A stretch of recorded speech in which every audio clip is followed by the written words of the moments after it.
बिहार में मोदी का हुआ जमकर विरोध, फाड़ दिए गए पोस्टर, भाजपाइयों के उड़े होश। बता दें, बिहार चुनाव से पहले सियासत गर्मा गई है। प्रधानमंत्री नरेंद्र मोदी का विरोध अब खुलकर सामने आने लगा है।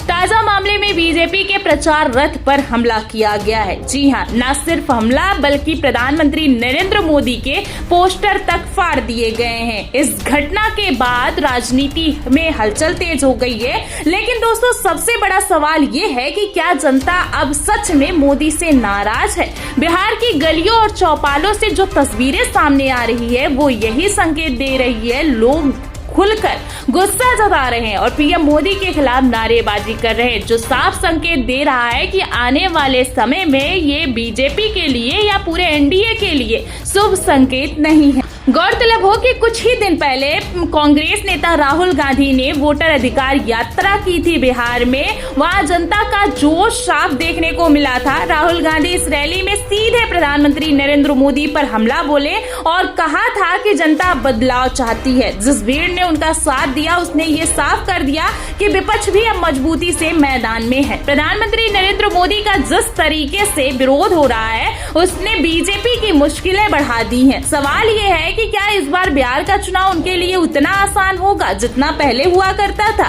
राजनीतिक जानकार मानते हैं कि मोदी की लोकप्रियता धीरे धीरे कम हो रही है। इसका सबसे बड़ा कारण है महंगाई, बेरोजगारी और किसानों की समस्याएं। लोग इन मुद्दों पर सवाल पूछ रहे हैं और विपक्ष इन्हीं मुद्दों को लगातार हवा दे रहा है। बिहार की राजनीति हमेशा से पूरे देश में असर डालती आई है। अगर यहाँ जनता का मूड बदलता है तो इसका असर दिल्ली की सियासत तक पहुँचेगा। बीजेपी के प्रचार रथ पर हुआ हमला सिर्फ एक घटना नहीं बल्कि एक संकेत है। ये संकेत है कि जनता नाराज है और अपनी नाराजगी खुलकर दिखा रही है। अब देखने वाली बात होगी कि क्या प्रधानमंत्री नरेंद्र मोदी इस विरोध को संभाल पाएंगे।